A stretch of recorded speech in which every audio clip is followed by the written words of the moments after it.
자, 저번 주 설교를 기억하십니까? 레위기 굉장히 짧은 본문이었어요. 뭐에 대한 본문이었냐면 감사로 드리는 화목제에 대한 부분이었습니다. 화목제의 제물을 드리는데 어떻게 드리라고 성경이 얘기했는지 기억하십니까? 거제였죠. 제물을 들어 올리다. 근데 어떻게 들어 올리라고 이야기하냐면 다 하나씩이에요. 하나씩 모든 제물을 다 들어 올리라고 말합니다. 그러니까 뭘 말하냐면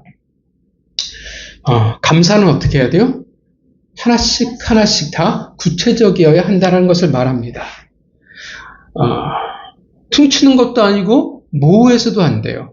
구체적이어야 된다라고 말하고 있습니다. 왜 그렇게 하냐 하면 그것이 은혜를 대하는 자의 자세요.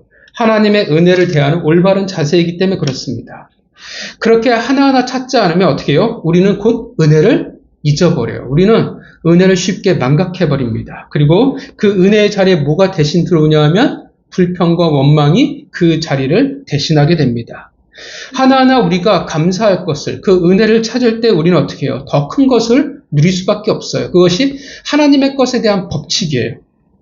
그러기 위해서는 좋은 방법은 공동체에서의 나눔과 고백이 되게 중요합니다. 다른 사람들이 은혜에 대한 고백을 할 때, 이런 것도 은혜가 될 수 있고, 이런 것도 고백이 되고, 이런 것도 감사가 되는구나라고 어떻게 해요? 내가 알아가고 배워가고 더 감사가 커져갈 수 있기 때문에 그래요. 또 그런 영향력을 발휘하는 사람 곁에 있는 게 매우 중요합니다. 왜냐하면 그들과 함께 있으면 복을 받을 수밖에 없기 때문에 그렇습니다. 한 주간 하나하나 하나님의 은혜에 감사하는 성도로 여러분 모두가 살아가셨을 줄 믿습니다. 자, 오늘 본문은 예수 그리스도의 공생의 시작입니다. 모든 이들이 우리가 구약에서 꿈꿔왔던 인류를 구원하는 첫 걸음이 구속사의 완성이 이제 이루어지는 겁니다. 자, 13절에 뭐라고 시작하냐면 이때라고 시작을 합니다. 이때는 무엇을 말하고 있을까요? 이때 예수님의 나이가 몇 살이에요? 30살이죠. 그죠? 30살이에요. 우리 교회 오면 굉장히 젊은 나이죠. 그죠? 이제 막내급에 해당하는 쌩쌩한 젊은이입니다. 자, 왜 30살일까요? 왜 30살에 공생애를 시작을 했을까요? 우리가 알지만 이스라엘은 언제부터 성인이 되어지냐면 20살이에요. 그래서 광야에서 어떻게 해요? 하나님이 싹 죽이실 때 20세 이상은 다 죽이셨어요. 왜냐하면 성인은 다 죽이셨고 19살까지만 하나님이 살려두셨었어요. 그러니까 20살이 되면 성인으로 인정이 됩니다. 근데 레이지파는 다르죠. 레이지파는 하나님의 일을 맡은 자들입니다. 그들은 하나님의 일을 몇 세부터 맡을 수 있냐면 30살이에요. 30세가 되어야 어떻게 하냐면 성직을 혹은 성전에서의 봉사를 그들이 할 수가 있었습니다. 다른 지파와 달리 10년이 늦어요. 그만큼 그들이 배워야 할 거나 아니면 갖춰져야 할 것들이 많기 때문에 하나님이 시간을 두셨다라고 생각을 합니다. 예수님이니까 사실 10대 사역을 하셔도 부족함은 없었을 거라 생각을 합니다. 30살이 돼야 오병이어의 기적을 하는 것은 아니니까 10대 때도 충분히 기적을 베풀 수 있고 사역에 부족함이 없지만 그 당시 법에 의해서 이 법은 누가 세우신 법이냐면 민수기 4장에 어떻게 해요? 하나님이 세우신 법이었어요. 하나님의 그 법을 따르고 있는 겁니다. 하나님의 사역을 인류와 상관없이 하는 게 아니라는 거예요. 그 30이라는 그 회막에 봉사하는 나이를 하나님이 모세를 통해 주신 거예요. 하나님이 결코 당신이 세우시고 이걸 무시하는 게 아닙니다. 예수님은 오셔서 구약이라는 기본 체제를 전복하는 게 아니에요. 혁명하는 게 아니라 하나님이 말씀하신 대로 회복하시는 겁니다. 그래서 우리가 여러분들은 익숙하지 않겠지만 개혁주의라는 말을 되게 많이 써요. 교단들, 보수교단들 우린 개혁주의다. 이 말은 뭐냐 하면 우리가 쓸데없는 전통은 없어져야 돼요. 이미 교회에도 되게 죽어버린 전통들이 되게 많아요. 그게 나중에 여러분들 신약을 보시면 바리새인들과 사두개인들이 가진 율법이 있잖아요. 수많은 율법의 조항들. 주일에는 몇 킬로 이상을 걸어가면 안 되고 우물에 빠진 뭘 구해도 안 되고 이런 쓸데없는 전통들이 교회 안에 되게 많아요. 이런 것들은 없어져야 되겠지만 개혁이라 함은 원래 말씀대로 꾸준히 어떻게 해요? 계속 돌아가는 것을 의미합니다. 30세는 이제 공직으로 준비되어진 모든 이들에게 인정할 그 많은 나이가 되어서 이제 예수님께서 그 성직을 지금 받아들이신 겁니다. 이제 하나님의 사역이 시작이 되어집니다. 그 사역이라 함은 인류를 죄 가운데 구원하시는 하나님의 구속사의 완성이었습니다.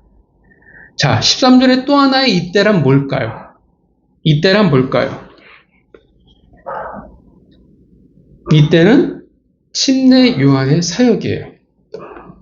침례 요한의 사역을 압축해버리면 딱 두 개예요. 뭘까요? 침례 요한이 한 걸로 생각해 보시면. 그쵸? 침례 또 하나? 회개하라. 천국이 가까웠도다. 그래서 회개와 침례가 침례 요한의 대표적인 두 가지의 사역이었습니다. 그 사역을 통해서 이제 백성들의 마음, 산과 그 백성들의 마음의 산과 골짜기에 새로운 길을 만들어가는 게 침례 요한의 역할이었어요.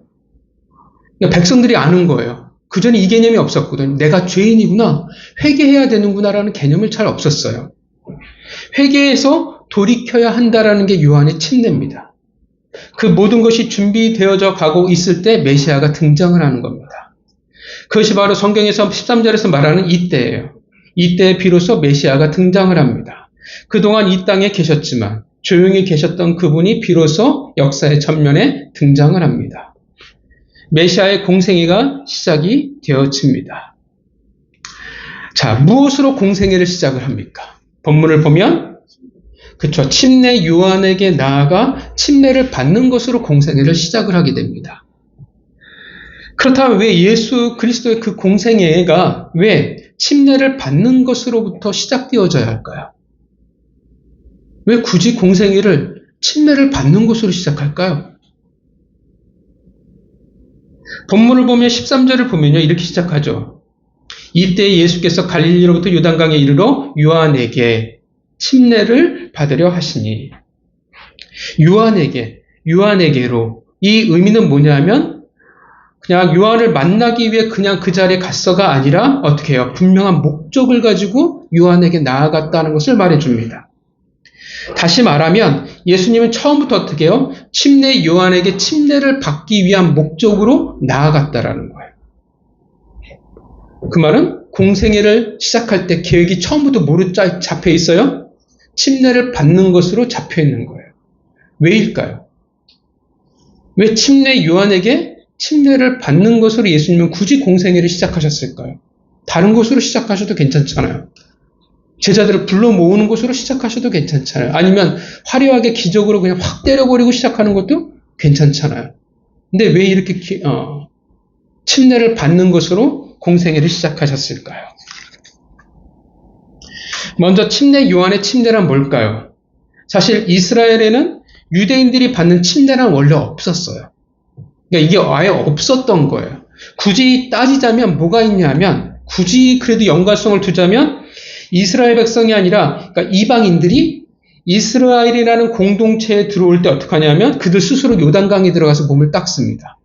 그러니까 우리의 침례하고 좀 다르긴 한데 굳이 따지자면 어떻게 연관 지으자면 이방인들이 이스라엘이라는 공동체 안에 들어올 때 하는 것이 침례였어요. 그렇게 되므로 이제 공동체 일원이 될 수 있었습니다. 근데 요한이 그 개념을 이제 바꿔버리는 거예요.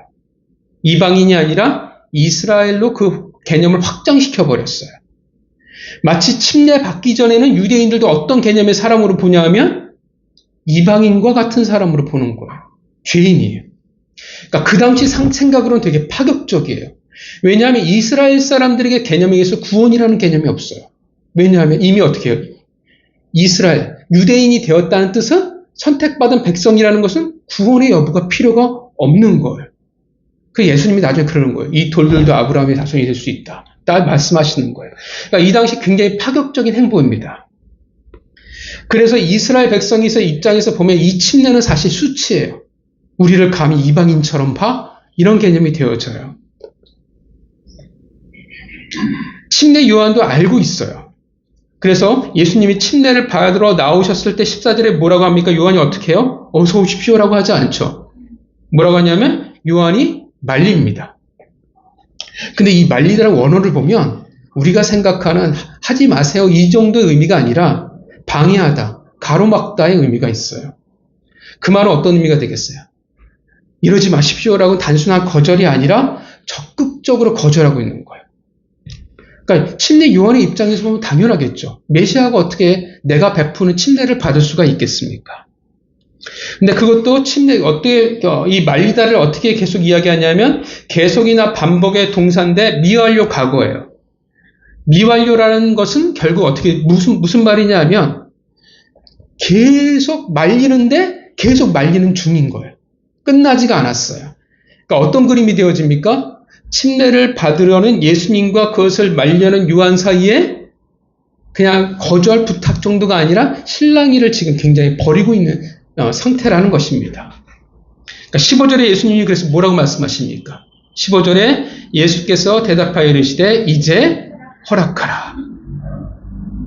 우리나라 성경에서 이 느낌이 전혀 안 사는데 되게 부탁하는 것처럼 점잖게 말씀하시잖아요. 근데 원어는 명령이에요.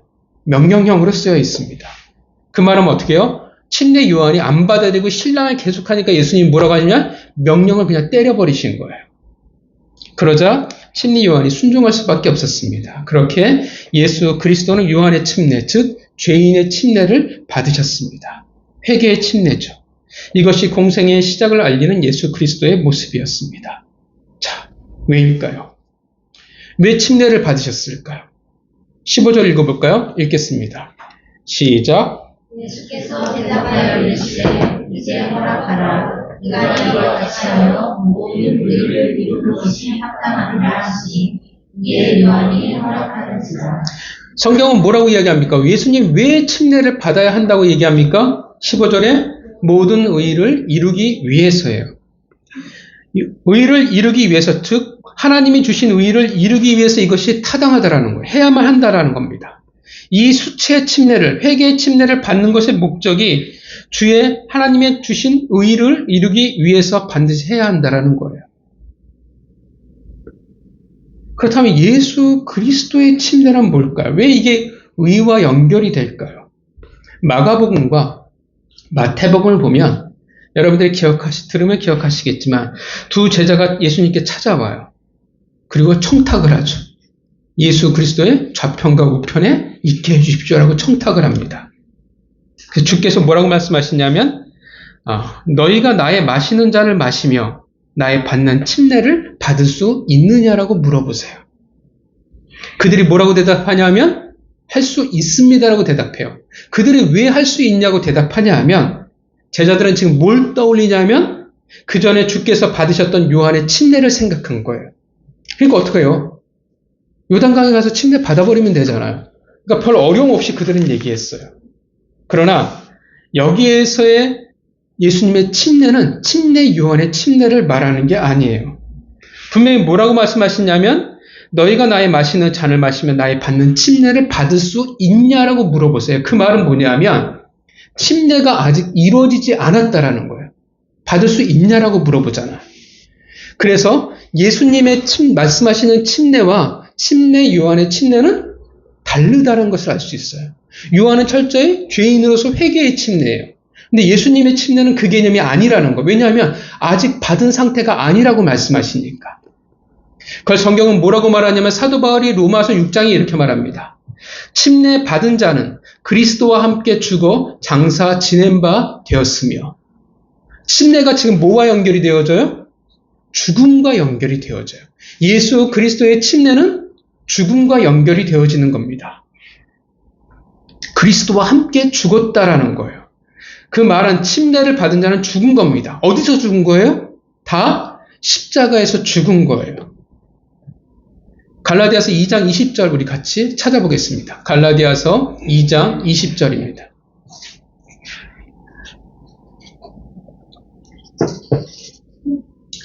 보기 좋네요. 남편은 열심히 찾고 같이 읽고. 갈라디아서 2장 20절. 갈라디아서 2장 20절입니다.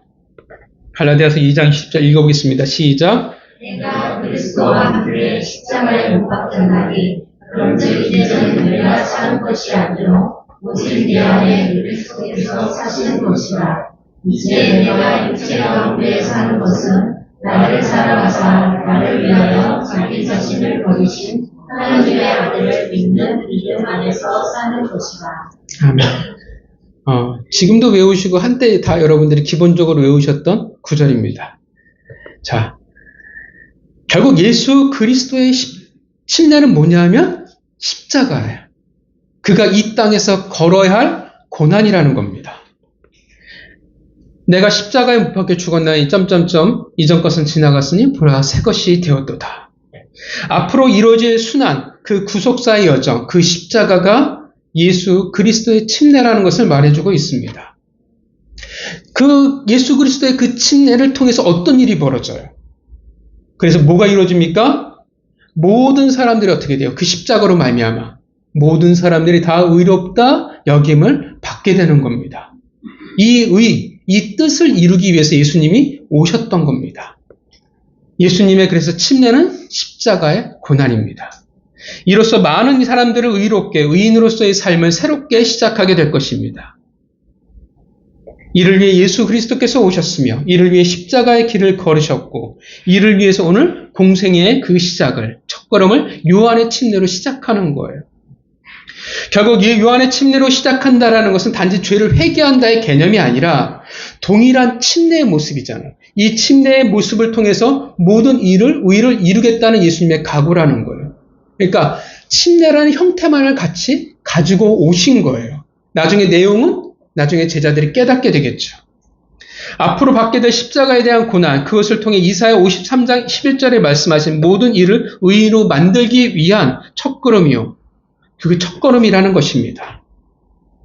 예수님이 그 침례를 받아들임으로 그 각오를 얘기하는 거예요. 다른 말로 하면 결국 침례를 받기 위해 물로 내려간 것은 하나의 승낙이에요. 예수님의 입장에서는 동의해요.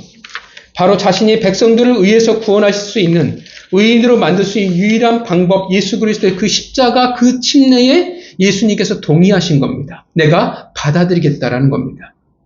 그리고 자신이 장차 감당해야 할 죽음이 뭔지를 미리 보여주시는 거예요. 물론 그 당시 사람들은 모르겠지만 우리들은 이제 깨닫게 되는 거예요. 수많은 사람들이 요단강가의 물에 몸을 담그며 회개의 의식을 치르고 있을 때 그는 단지 물이 아니라 물이 상징하는 바, 죽음 속에 들어갈 때 모든 일을 의롭게 만드는 거라는 것을 보여주고 있다는 겁니다. 침례를 받으신 분들은 아시겠지만 우리가 침례를 할 때 그러잖아요. 전 세례를 해보질 않아서 잘 몰라요. 저는 침례만을 해봐가지고 들어갈 때 물속 툭 들어가잖아요. 많은 사람들이 고민합니다. 목사님이 늦게 꺼내면 어떡할까 하고 물 먹을까 하면 고민을 하는데 물 절대 안 먹습니다. 수건으로 딱 입 다 가려서 물속에 쑥 집어넣어요. 그때 뭐라고 얘기하냐면 물에 들어가면 우리는 죽는 거예요. 끄집어내면 뭐라고 얘기해요? 그렇죠. 다시 사는데 어떻게 해요? 물로 말미암아 어떻게 해요? 우리의 죄를 깨끗이 씻겨내는 거예요. 그렇게 합니다. 그래서 이런 걸 보여주면 침례가 참 드라마틱하게 이 내용들을 되게 잘 보여줘요. 내가 몸으로 들어갔다 나오잖아요. 그 느낌이 달라요.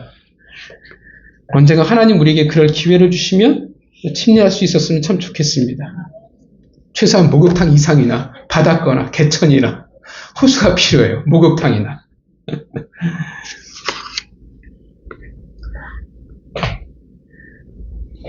모든 사람이 회개의 의식을 치를 때 예수님의 침례는 나는 죽음에서 어떻게 해요?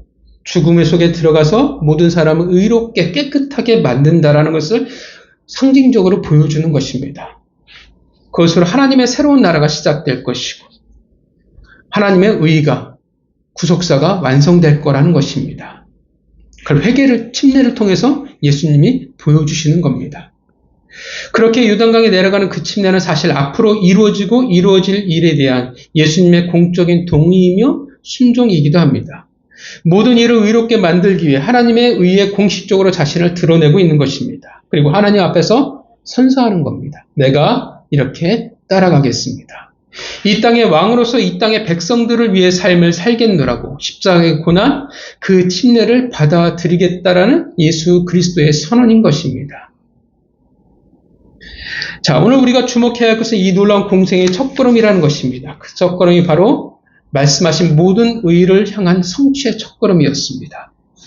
그 의를 이루시기 위해서 순종하셨으며 그렇게 그의 공생의 첫걸음을 내디디셨습니다. 무엇을 우리에게 말해주고 있습니까? 예수님이 지금 무엇을 하고 계십니까? 위대한 선언이지만 지금 누구의 의를 드러내고 있냐면 자신의 뜻이 아니라 하나님이에요. 하나님의 뜻과 의를 드러내고 있습니다. 하나님의 나라를 이 땅에 보여주고 계시는 거예요. 근데 어떻게 보여주냐 하면 내 뜻과 내 의가 아니라 하나님의 의와 뜻에 순종할 때 이렇게 보여주고 있다라는 것입니다. 그러니까 하나님의 나라는 내 의를 통해서 드러나는 게 아니라는 거예요. 하나님의 나라는 하나님의 의에 순종할 때 우리는 드러나게 된다라는 것입니다. 그렇게 하나님의 나라는 하나님의 방법과 하나님의 때에 맞춰져야 됩니다. 우리가 정말 하나님의 의를 드러내기를 원한다면, 하나님의 뜻을 이루길 원한다면 내 방법과 내 뜻대로는 안 된다는 거예요. 하나님의 때를 기다리며 하나님의 방법대로 준비할 수 있어야 됩니다.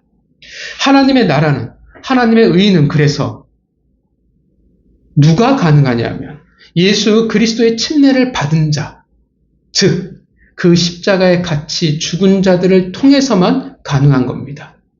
내가 십자가에서 죽지 않으면 어떻게? 죽지 않은 자들을 통해서 하나님의 뜻과 의는 드러나지 않는 거예요. 물론 그들을 사용하셔서 마치 애굽의 바로를 사용하신 것처럼 사용하실 수는 있지만 그들을 통해서 어떻게 해요? 하나님의 온전한 뜻이 드러나는 것은 아니라는 것입니다. 그리고 그의 합당한 반응이 뭐냐 하면 순종이라는 것입니다. 다른 반응을 할 수가 없다라는 거예요. 순종한다라는 것은 내 의가 중요하지 않다라는 거예요. 누구의 의가 중요하냐면 그분의 의만이 중요하다라는 고백이 되는 것입니다. 예수 그리스도의 그 요한의 침례를 통해서 그것을 분명히 우리에게 보여주고 있는 것입니다. 그 대속의 사역의 시작은 하나님의 모든 의를 이루기 위해서 시작이 되어졌습니다. 그러니까 자신의 영광에 초점이 맞춰져 있지 않다라는 겁니다. 그래서 어쩌면 초라할 수 있고 되게 수치스러울 수 있습니다. 예수 그리스도의 탄생 자체가 수치잖아요. 오늘 본문도 요한의 침례를 받아들였다는 것도 수치예요. 그런데 그것이 순종하는 자에게 문제가 되지 않는다라는 거예요. 비록 위대한 구속사의 시작이지만 그것이 자신의 영광이 아니라 자신의 의를 얼마만큼 드러내는데 초점이 없기 때문에 그래요. 십자가에서 죽은 자에게 내 의와 내 영광이 무슨 의미가 있겠습니까? 죽은 자에게는 어떻게 해요? 그것이 아무 의미가 없습니다. 그는 묵묵히 하나님의 모든 의를 드러낼 수 있는 것이며 그러한 자들이 그것이 올바른 시작이 될 수 있다라고 말하는 겁니다. 그래서 13절에 이 때가 있는 거예요. 하나님의 때까지 어떻게 해요? 묵묵히 있을 수 있는 겁니다. 우리가 신앙생활 하다 보면 힘든 게 그거잖아요. 하나님의 때를 모르겠어. 나는 이 정도가 적합할 것 같은데 지금 해야 될 것 같은데 신앙에서 미치는 건 뭡니까? 하나님은 이 때가 아니라는 게 정말 우리에게 힘들다라는 거예요. 누가 그 하나님의 때를 기다릴 수 있냐면 십자가에서 죽은 자들이 가능하다라는 겁니다. 오늘날 정말 많은 교회들, 하나님의 사람들, 그리고 우리의 실수가 여기에 있습니다. 우리의 하나님의 나라를, 하나님의 의를 드러내는 것으로 시작하지 않으려 한다라는 거예요. 자꾸 우리는 뭐에 초점을 맞냐 하면 우리의 열정, 우리의 사랑, 우리의 방법에 초점을 맞춰버린다라는 겁니다. 그래서 결국 하나님의 의를 드러내는 싸움보다는 결국 어떻게 되냐 하면 내 이름을 드러내는 싸움으로 바뀌어버려요. 내가 얼마만큼 높아지느냐. 내가 하나님에게 얼마만큼 인정을 받고 그게 초점이 있는 게 아니라 사람들에게 얼마만큼 내가 인정을 받을 수 있냐. 그래서 교회 사역을 보면 아시지만 얼굴이 비춰지고 인정받는 데는 많은 사람들이 물리지만 빛도 없이 이름도 없이 드러나지 않는 건 천한 곳은 어떻게 해요? 사람들이 없어요. 일할 사람들이 없다라는 겁니다. 하나님의 의가 아니라 내 의가 중요하니까 자꾸 뭘 따지냐 하면 타당한, 합리적인 것을 따져요. 합리적인 게 틀린 것은 아닌데 그러지 않으면 하려고 하지 않는다라는 거예요. 근데 여러분 순종이라는 단어 자체가 합리적인 것, 타당함과 합리적인 것을 어떻게 해요? 넘어서는 거예요. 하나님 말씀, 타당함과 합리적인 것을 따라가면 우리는 순종할 수가 없습니다. 자꾸 뭐가 들어와요. 그래서 교회 안에 하나님의 나라에 인본주의가 들어오는 거예요. 인간의 생각, 인간의 타당함, 인간이 가진 상황, 논리, 이게 자꾸 들어와요. 하나님의 공동체에 그리스도의 향기가 가득해야 되는데, 그래서 자꾸 어떤 일이 벌어지냐면 사람 냄새가 가득한 공동체가 되어져 버린다는 겁니다. 하나님을 이야기하지 않아요. 설교도 마찬가지예요. 하나님을 이야기를 해야 되는데 자꾸 예화가 많아져요. 자꾸 책 이야기를 해요. 언제 한번 교회를 갔는데 큰 교회 목사님 와서 설교를 하는 거예요. 거기 부목사가. 책을 6권인가 7권인가 20분 동안 얘기를 하는 거예요. 그래서 속으로 책 말고 하나님 말씀에서 뭐라고 그러는데, 그런데 6권 7권 소개하고 설교가 끝나버리더라고요. 듣긴 되게 좋아요. 왜냐하면 책들의 이 책들의 좋은 이야기들을 많이 이야기하니까. 그게 다 인본주의예요. 말씀은 하나님의 말씀을 전하는 거지 말씀에 관한 것들을 전하는 게 아니에요. 책들을 전하는 시간이 아니거든요. 자꾸 다른 게 들어와요. 그래서 억울합니다. 내가 왜 침례를 받아야 되는데, 내가 왜 예수 그리스도의 침례를 받아야 되는데, 내가 왜 죽어야 되는데, 왜 내 뜻과 내 의가 중요하지 않는데.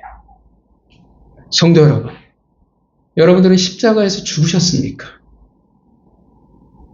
이렇게 대답이 없으면 진짜 마음이 어려워지는데. 십자가에 못 박히셨습니까? 구원 받으셨습니까? 근데 왜? 차이가 뭐예요?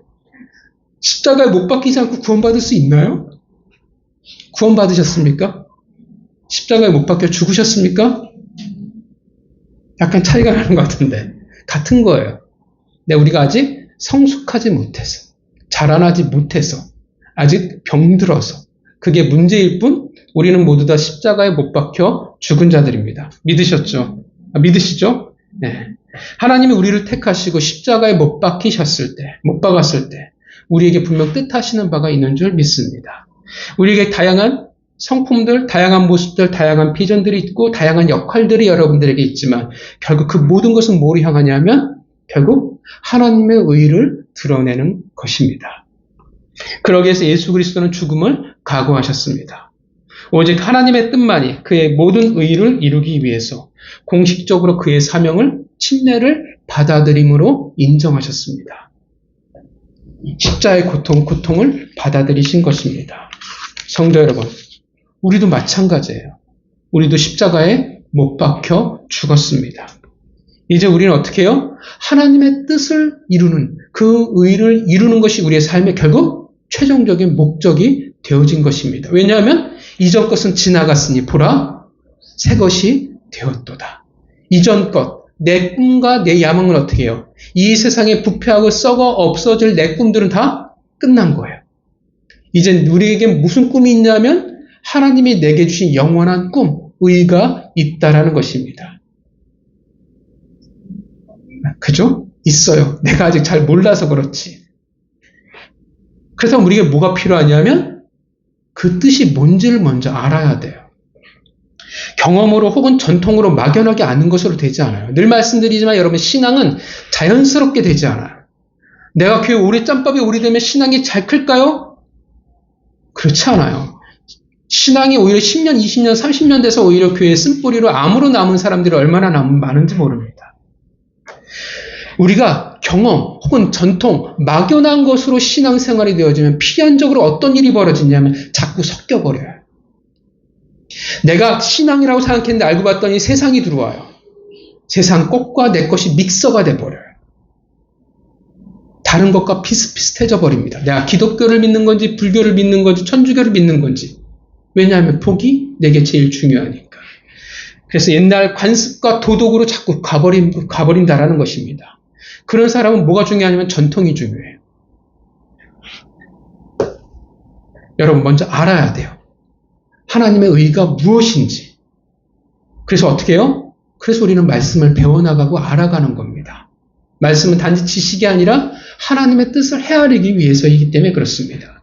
그리고 어떻게 해요? 그 의를 이루기 위해서는 내 방법과 내 생각으로 하는 게 아니에요.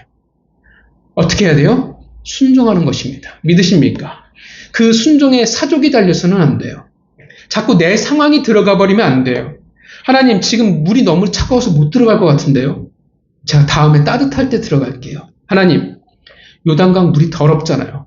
저 깨끗한 물에서 받고 싶어요. 하나님, 제가 꼭 이방인들 취급을 받아야 되겠습니까? 제가 이스라엘 사람인데? 사람들에게 받는 것이 아니라 이왕이면 천사들이 내려와서 하면 좋지 않겠습니까? 하나님, 저 너무 일을 많이 해서 피곤해요. 다음에 할게요. 내 생각, 내 방법, 내 상황이 이유가 되어서는 안 된다는 것입니다. 우리는 하나님의 뜻에 순종할 뿐입니다. 믿으십니까? 이 순종이라는 것이 십자가의 죽은 자의 정당한 반응이에요. 죽은 자가 할 수 있는 게 유일하게 뭐가 있냐면 순종이라는 것입니다. 새로운 피조물의 당연한 선택입니다. 내 방식을 내려놓고 내 가치관을 내려놓고 내 타당함과 합당함을 내려놔야 하는 겁니다. 그것이 옛것을 떠나는 거예요. 아브라함은 부르셨죠. 본토 친척 아베의 집을 뭐라고요? 떠나라. 우리도 어떻게 해요? 다 옛것을 떠나야 되는 거예요.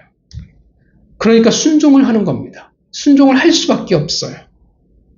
여러분, 우리 모두 다 하나님의 의와 뜻을 이루기 위해서 이곳에 있습니다. 믿으십니까? 그래서 우리 모두 다 예수 그리스도와 함께 십자가에 못 박혀 죽은 자들입니다. 그들이 어찌 하나님의 의를 드러내는 데 있어서, 뜻을 이루는 데 있어서 다른 것을 통해서 할 수가 있겠습니까?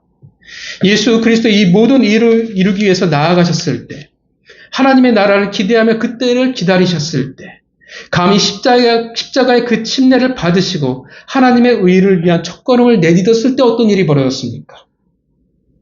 16절 읽어볼까요? 읽어보겠습니다. 시작. 예수께서 침례를 받으시고 물에서 올라오셨을 하늘이 열리고 하나님의 성령이 빛이 같으시며 자기의 하심을 보이시니 17절입니다. 시작. 하늘로부터 소리가 있어 말씀하시되 그는 내 사랑하는 아들이요 내 기뻐하는 자라 하시니라. 하나님이 그 침례를 받아들이시고 순종했을 때 어떤 일이 있었냐면 16절에 하늘의 성령이 비둘기와 같이 내렸고 17절에 하늘 문이 열리고 아버지의 울림이 있었어요. 내 사랑하는 아들이요 내 기뻐하는 자라. 왜 비둘기 같은 성령이, 왜 하나님의 목소리가 이렇게 울려 퍼졌을까요? 이 장면은 뭘까요? 왕의 대관식이에요. 오늘 본문은 성경에서 유일무이하게 성부와 성자와 성령이 함께 모인 유일한 기록입니다. 그죠? 성령이, 하나님이, 예수 그리스도가. 과거의 왕은 기름 부음으로 왕이 되어졌습니다. 그러나 예수 그리스도는 성령의 기름 부음으로 왕이 되어졌습니다. 이제 이 세상의 왕이 바로 예수 그리스도라는 사실이 선포되어진 것입니다. 언제요? 그가 침례를 받으셨을 때, 순종했을 때. 성령이 임하셨으며 하늘문이 열리셨습니다. 그리고 우리를 향한 하나님의 놀라운 은혜, 무엇과도 바꿀 수 없는 이 의인 이하에 누릴 수 있는 커다란 은혜가 시작되어진 겁니다. 우리도 마찬가지예요. 오직 하나님의 의를 이루고자 살아갈 때 무엇이 임해요? 성령의 역사가 임하는 거예요. 여러분, 기도원 열심히 쫓아가서 내가 성령의 역사를 받는다고 생각하지 마시고요. 그것도 하나님 주시는 은혜가 있겠지만 성경은 뭘 이야기해요? 여러분들이 하나님의 뜻에 순종했을 때 성령이 여러분이 어떻게 해요? 임하는 거예요. 여러분들에게 하나님의 은혜가 임한다라는 것입니다. 하나님의 뜻을 이루기 위해서 순종했을 때 하나님 뭐라고 말씀하세요? 내 사랑하는 자녀요. 내 기뻐하는 자라 말씀하시는 겁니다. 이 말씀이 우리 모두에게 주신 하나님의 말씀일 줄 믿습니다. 성도 여러분, 하나님의 뜻과 의가 우리를 통해 이 땅에 이루어지기를 바랍니다. 누구를 통해서 이루어져요? 예수의 침례를 받은 자들, 예수 그리스도와 함께 십자가에 못 박혀 죽은 자들, 그렇게 순종한 모든 이들을 통해서 이루어질 줄 믿습니다. 여러분, 예수 그리스도의 침례를 받으셨습니까? 십자가에서 죽으셨습니까? 그렇게 순종함으로 하나님의 의를 이루시는 성도가 되시기를 주님의 이름으로 축원합니다. 기도하겠습니다.